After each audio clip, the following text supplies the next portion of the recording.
উমর ইবনুল খাত্তাব, যিনি সচরাচর হযরত উমর নামে অভিহিত, ইসলাম ধর্মের মহান নবী মুহাম্মদ সাল্লাল্লাহু আলাইহি ওয়াসাল্লাম এর ঘনিষ্ঠ সাহাবী। তিনি ইসলামের দ্বিতীয় খলিফা হিসাবে দায়িত্ব পালন করেছেন। কুরাইশ গোত্রের বনু আদি সম্প্রদায়ে তাঁর জন্ম। তিনি উমর আল ফারুক নামেও পরিচিত। ফারুক অর্থ সত্যমিথ্যার পার্থক্যকারী।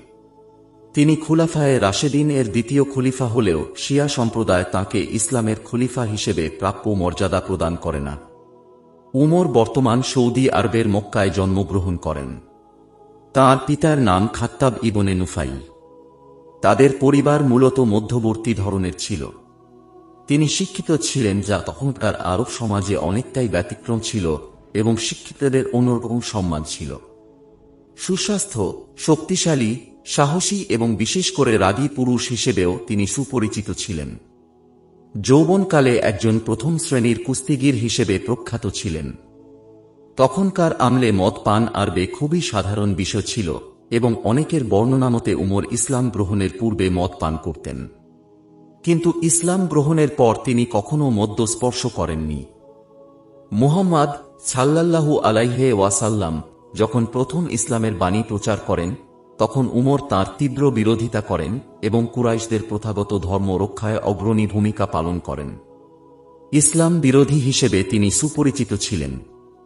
আরবের প্রথাগত বহুঈশ্বরবাদী ধর্ম রক্ষার খাতিরে ইসলাম গ্রহণকারী আরব এবং মুহাম্মদ সাল্লাল্লাহু আলাইহি ওয়াসাল্লাম এর বিরোধিতায় অনড় এবং নিষ্ঠুর ভূমিকা নিয়েছিলেন। উমরের দৃঢ় বিশ্বাস ছিল, এই নতুন ধর্ম ইসলাম কুরাইশদের মাঝে বিবাদ এবং বিভেদ সৃষ্টি করবে। কুরাইশদের নির্যাতন থেকে রক্ষা পেতে মুহাম্মদ সাল্লাল্লাহু আলাইহি ওয়াসাল্লাম অনুসারীদের বললেন আবিসিনিয়ায় হিজরত করতে। ছোট একটা দলের এই আবিসিনিয়ার হিজরতের ঘটনা উমরকে কুরাইশ বংশের ভবিষ্যৎ একটা সম্পর্কে ভীতি এবং দুশ্চিন্তায় ফেলে দিল, যার ফলশ্রুতিতে উমর মুহাম্মদ সাল্লাল্লাহু আলাইহি ওয়াসাল্লাম কে হত্যার পরিকল্পনা করলেন। ইবনে ইসহাকের সিরাত গ্রন্থ অনুসারে উমর মুহাম্মদ সাল্লাল্লাহু আলাইহি ওয়াসাল্লাম কে হত্যার পরিকল্পনা করেছিলেন এবং একদিন সে উদ্দেশ্যেই মুক্ত তরবারি হাতে ঘর থেকে বের হন। পথিমধ্যে তিনি একজনের সাক্ষাৎ লাভ করেন, যিনি ইতোমধ্যে ইসলাম ধর্ম গ্রহণ করেছিলেন। সেই ব্যক্তি তাকে নবীকে হত্যার পূর্বে প্রথমে নিজের ঘর সামলানোর জন্য বলেন। তার কাছে উমর জানতে পারেন তার বোন ফাতিমা এবং ভগ্নিপতি ইসলাম গ্রহণ করেছে। অগত্যা তিনি বোনের বাড়িতে যান এবং বোন ও ভগ্নিপতিকে কুরআনের আয়াত আবৃত্তিরত অবস্থায় আবিষ্কার করেন। ক্রোধে উন্মত্ত হয়ে ভগ্নিপতিকে মারধর করেন। ফাতিমা তাঁর স্বামীকে রক্ষা করতে এলে তাকেও আঘাতের শিকার হতে হয়। প্রচণ্ডভাবে আহত হওয়া সত্ত্বেও তাঁরা কেউই ইসলাম ত্যাগ করতে সম্মত হননি। বোনের শরীরে রক্ত দেখে তিনি শান্ত হন এবং তাঁরা যা পাঠ করছিল তা দেখতে চান। পবিত্র হয়ে কুরআনের একটি আয়াতও তিনি পাঠ করেন। আয়াতটি ছিল সূরা তাহার অংশ। সেই আয়াতটি তাকে এতই অভিভূত করে যে তিনি সেদিনই মুহাম্মদ সাল্লাল্লাহু আলাইহি ওয়াসাল্লাম কাছে যেয়ে ইসলাম ধর্ম গ্রহণ করেন। ইসলাম গ্রহণের পর ইসলাম প্রসারে তিনি ততটাই ভূমিকা রেখেছিলেন, গ্রহণের পূর্বে ইসলামের বিরুদ্ধে যতটা ভূমিকা রাখতেন। আল্লাহর নির্দেশে রাসূল সাল্লাল্লাহু আলাইহি ওয়াসাল্লাম সাহাবীদেরকে মদিনায় হিজরত করতে নির্দেশ দেওয়ার পর ওমর রাদিয়াল্লাহু আনহু বেশ কয়েকজন সাহাবীকে সাথে নিয়ে প্রকাশ্যে হিজরত করেন। তিনি তখন জনসম্মুখে বলেছিলেন, কেউ যদি তার মাকে সন্তানহারা এবং স্ত্রীকে বিধবা করতে চায়, সে যেন আমাকে বাধা দিতে এগিয়ে আসে। তার প্রবল সাহসিকতা ও বীরত্বের কারণে কুরাইশদের কেউ তাকে বাধা দিতে সাহস পায়নি। মদিনায় ওমর রাদিয়াল্লাহু আনহু নবীজি সাল্লাল্লাহু আলাইহি ওয়াসাল্লাম এর পাশে থেকে হিজরতকারী মুসলিমদের একজন সহচর ও প্রতিনিধি মুসলিম নেতার ন্যায় ভূমিকা রাখেন। মদিনায় হিজরতের পর সংঘটিত বদরের যুদ্ধ, উহুদের যুদ্ধ এবং খন্দকের যুদ্ধে তিনি প্রত্যক্ষভাবে অংশগ্রহণ করেন এবং গুরুত্বপূর্ণ ভূমিকা পালন করেন। হুদায়বিয়ার সন্ধির একজন অন্যতম সদস্য ও সাক্ষী ছিলেন তিনি। এছাড়া মক্কা বিজয়, হুনাইনের যুদ্ধ, খাইবারের অভিযান, তাবুকের যুদ্ধ এবং বিদায় হজেও তিনি অংশগ্রহণ করেন। জ্ঞান বিজ্ঞানের চর্চা ও প্রসারের ক্ষেত্রে উমরের যথেষ্ট অবদান রয়েছে। তিনি আরবি কবিতা পঠন পাঠন ও সংরক্ষণের প্রতি গুরুত্ব আরোপ করেন। আরবি ভাষার বিশুদ্ধতা রক্ষার প্রতি তিনি ছিলেন অত্যন্ত সজাগ। তাঁর সামনে ভাষার ব্যাপারে কেউ ভুল করলে শাসিয়ে দিতেন। বিশুদ্ধভাবে আরবি ভাষা শিক্ষা করাকে তিনি দিনের অঙ্গ বলে বিশ্বাস করতেন। আল্লামা জাহাবি তাজকিরাতুল হুফফাজ গ্রন্থে উল্লেখ করেছেন, হাদিস বর্ণনার ক্ষেত্রে উমর ছিলেন অত্যন্ত কঠোর। একই হাদিস বিভিন্ন ছন্দের মাধ্যমে বর্ণনার প্রতি তিনি তাগিদ দেন। একবারেই অন্ধকার যুগ, পাপে আর পাপে ছেয়ে গেছে আরবের সমাজ। মানুষের মধ্যে হানাহানি, যুদ্ধ, রক্তারক্তি লেগেই আছে। মানুষের হেদায়েতের জন্য আল্লাহ পাক নবী সাল্লাল্লাহু আলাইহি ওয়াসাল্লাম কে পাঠিয়েছেন। তিনি মানুষকে আলোর পথে ডাকছেন মুক্তির পথে। নবী মুহাম্মদ সাল্লাল্লাহু আলাইহি ওয়াসাল্লাম এর ডাকে যারা সাড়া দিলেন তারা আলোর সন্ধান পেলেন। নবী মুহাম্মদ সাল্লাল্লাহু আলাইহি ওয়াসাল্লাম এর সাথে তাঁরাও ইসলাম প্রচার করেন, কিন্তু গোপনে গোপনে, চুপে চুপে। কাফেরদের অত্যাচারের ভয়ে কেউ ইসলাম গ্রহণের কথা প্রকাশ করেন না। আসলে তখন সেই পরিবেশও ছিল না। পবিত্র কাবা ঘরে কেউ নামাজও আদায় করতে পারতেন না। নামাজ আদায় করতেন তাঁরা গোপনে গোপনে। কিন্তু এভাবে আর কতদিন? সময় পাল্টে যায় কালের নির্মম ইতিহাস। সময়টাকে পাল্টে দেন হযরত ওমর, আল্লাহর অপরিসীমার রহমতে। ওমর ইসলাম গ্রহণ করার পরপরই মক্কার আকাশে বাতাসে নতুন হাওয়া বইতে শুরু করে। শুরু হল ইসলাম প্রচার ও প্রতিষ্ঠার আরেকটি নতুন অধ্যায়। এতদিন কাফের দরে ভয়ে কেউ ইসলাম গ্রহণের কথা প্রকাশ করতে পারেননি, কিন্তু ওমর ইসলাম গ্রহণের পর তিনিই সর্বপ্রথম প্রকাশ্যে ঘোষণা দিলেন, সবাইকে জানিয়ে দিলেন ইসলাম গ্রহণের কথা। নির্ভীক ওমর, দুঃসাহসী ওমর, তাঁর সাহস আর বীরত্বের কথা জানে না মক্কায় তেমন কোনো লোকই নেই। খ্যাপা বারুদের মতো তাঁর তেজ। রেগে গেলে ওমর মুহূর্তেই যে কোনো চ্যালেঞ্জ গ্রহণ করতে পারেন। তাঁর সামনে দাঁড়িয়ে বুকটান করে কেউ কথা বলার সাহস রাখে না। সবাই তাঁকে ভয় করে চলে। ইসলাম গ্রহণের আগে ওমর সম্পর্কে এরকম ধারণা ছিল মক্কার সকল মানুষের। ওমরের তলোয়ারকে ভয় করে না এমন লোক মক্কায় নেই।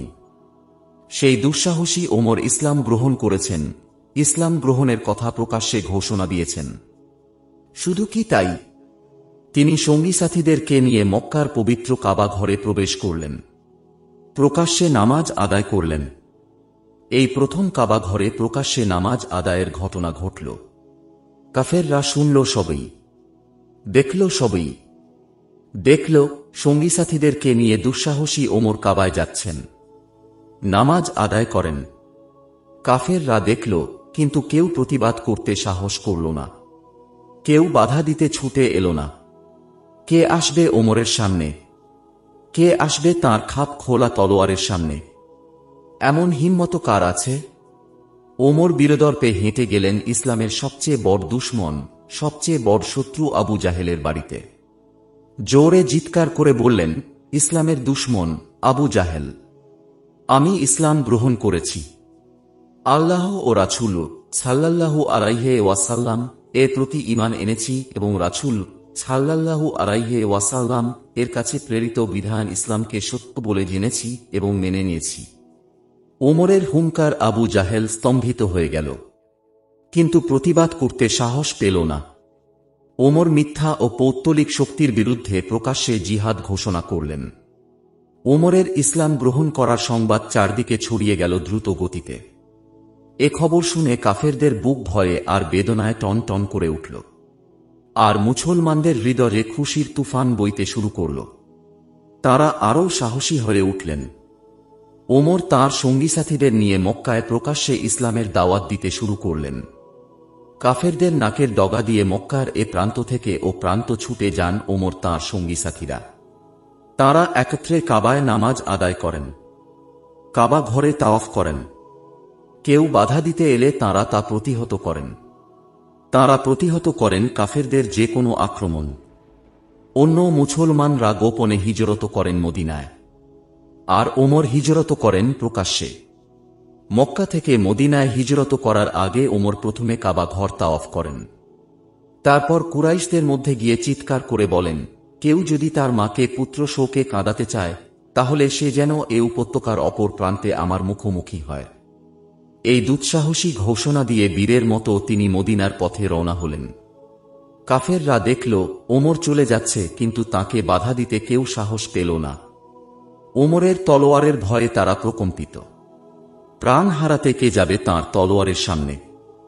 হযরত ওমর, দুঃসাহসী ওমর, নির্ভীক ওমর, একমাত্র আল্লাহ ছাড়া আর কাউকেই যিনি ভয় করেন না। ভয় নামক শব্দটিকে যিনি তুড়ি মেরে উড়িয়ে দিতে পারেন, তিনিই হযরত ওমর।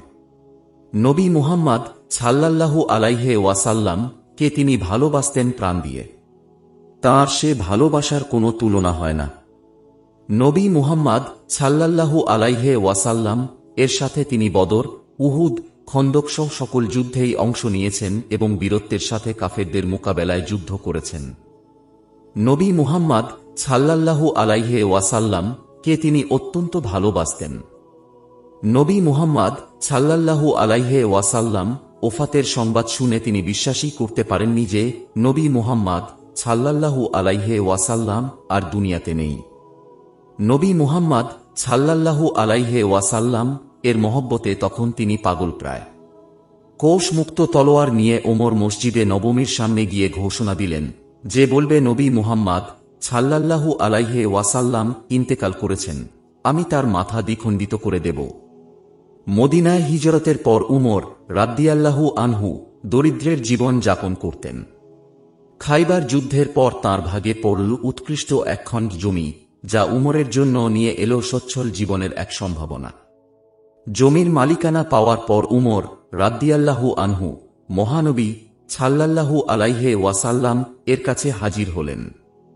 বললেন, ইয়া রাসূলুল্লাহ, খাইবারে আমি খানিকটা জমি পেয়েছি। এত মূল্যবান সম্পত্তি আমি কোনো দিন পাইনি। এ সম্পর্কে আপনার নির্দেশ কি? আল্লাহর রাসূল সাল্লাল্লাহু আলাইহি ওয়াসাল্লাম উমরের মনোভাব বুঝলেন। তাকে বললেন, যদি তোমার মন চায় তাহলে আসল জমি নিজের অধিকারে রেখে জমির ফসল দান করে দাও। তাই করলেন উমর রাদিয়াল্লাহু আনহু। গরিব দুঃখী ও অভাবী আত্মীয় স্বজনদের সাহায্য, গোলামদের আজাদ করো ওজন কল্যাণমূলক কাজের জন্য তিনি তার প্রাপ্ত গোটা সম্পত্তি ওয়াকফ করে দিলেন। দারিদ্র্যচ্ছলতার প্রতি কোনো লোভ উমর রাদিয়াল্লাহু আনহুর মধ্যে সৃষ্টি করতে পারেনি। মক্কা শরীফের একটি ঘটনা। উমর রাদিয়াল্লাহু আনহু তখন মক্কায়। তিনি পথ দিয়ে কোথাও যাচ্ছিলেন। হঠাৎ তাঁর চোখ গেল পাশেরই এক বাড়িতে। বাড়ির মালিকরা বসে খাচ্ছে আর চাকরবাকররা পাশে দাঁড়িয়ে আছে। ক্রুদ্ধ হলেন উমর রাদিয়াল্লাহু আনহু। তিনি থমকে দাঁড়ালেন এবং গিয়ে উঠলেন সেই বাড়িতে।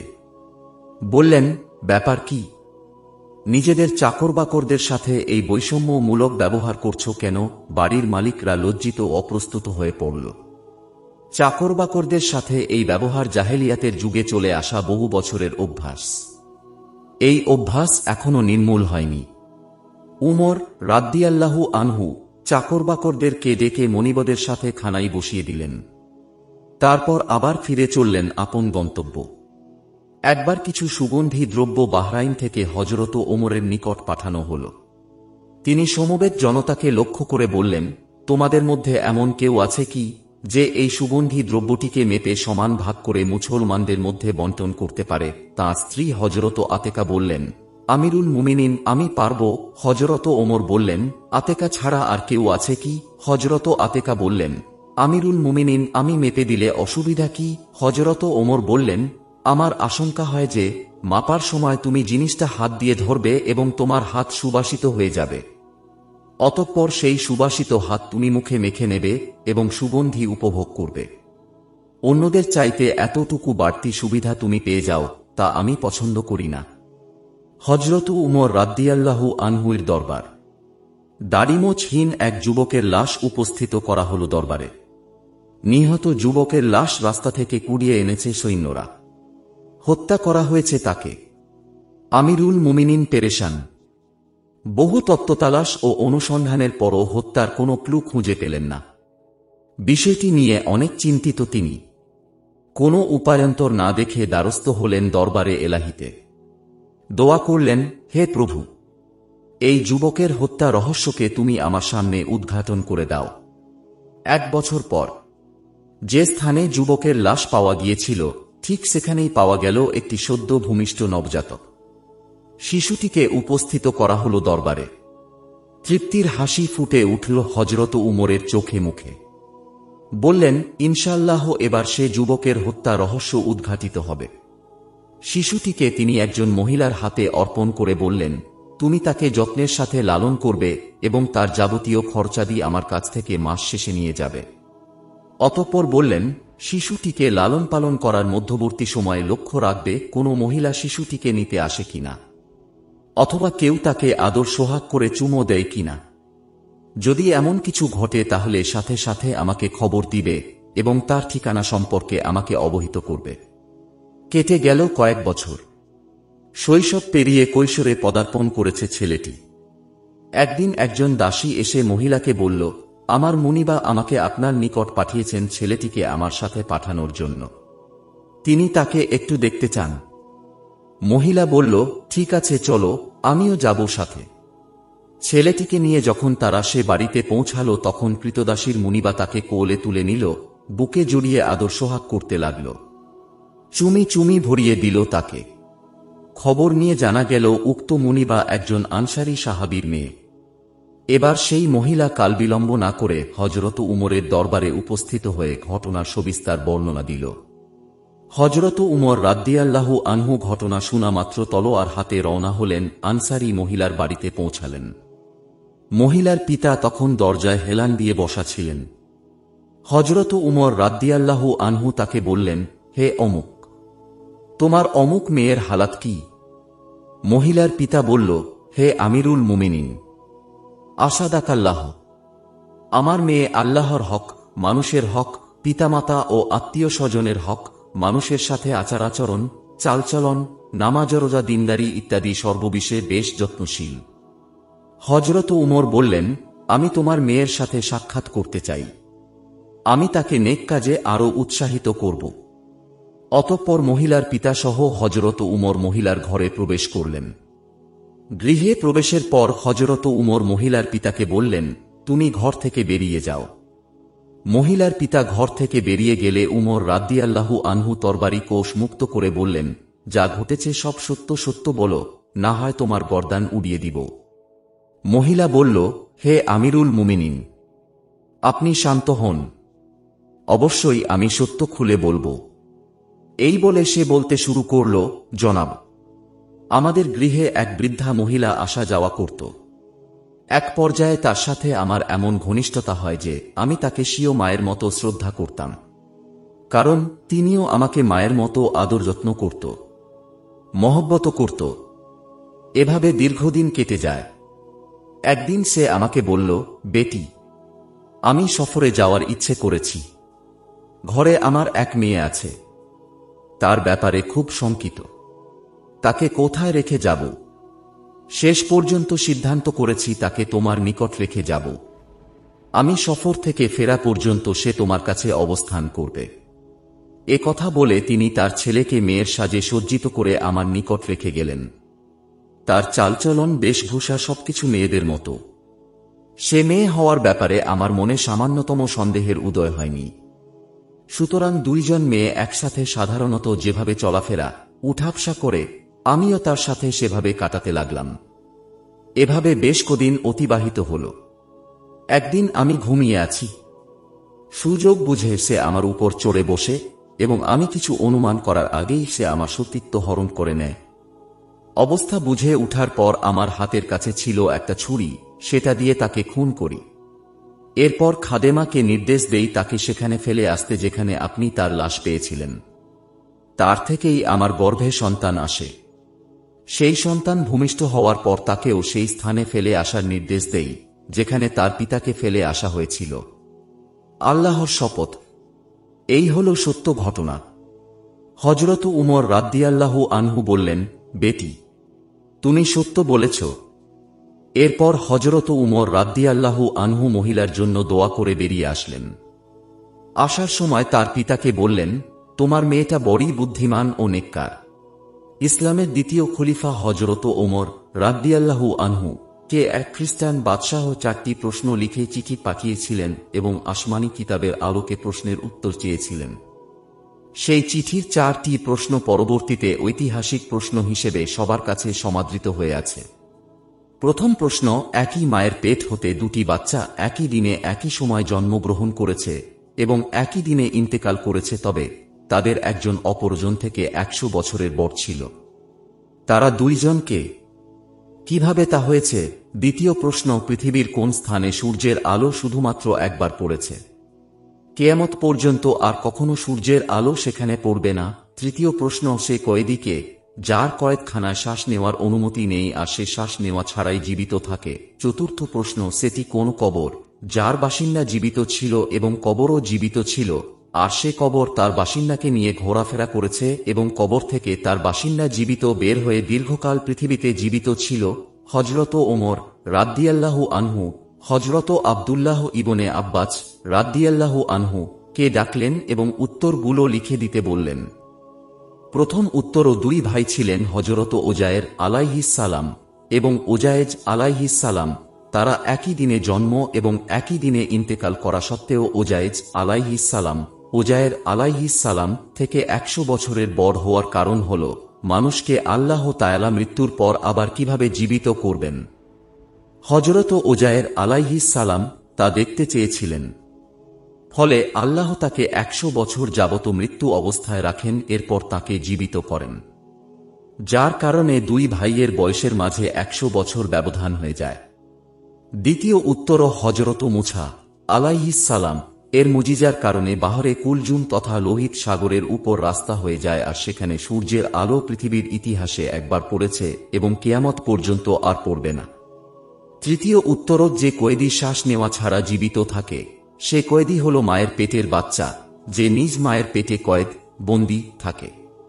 চতুর্থ উত্তরও, যে কবরের বাসিন্দা জীবিত এবং কবরও জীবিত ছিল সে কবরের বাসিন্দা হলেন হযরত ইউনুস আলাইহিস সালাম, আর কবর হল ইউনুস আলাইহিস সালাম, যে মাছের পেটে ছিলেন সে মাছ, আর মাছটি ইউনুস আলাইহিস সালাম কে নিয়ে ঘোরাফেরা করেছে। মাছের পেট থেকে বের হয়ে আসার পর ইউনুস আলাইহিস সালাম অনেক দিন জীবিত ছিলেন, এরপর ইন্তেকাল করেন।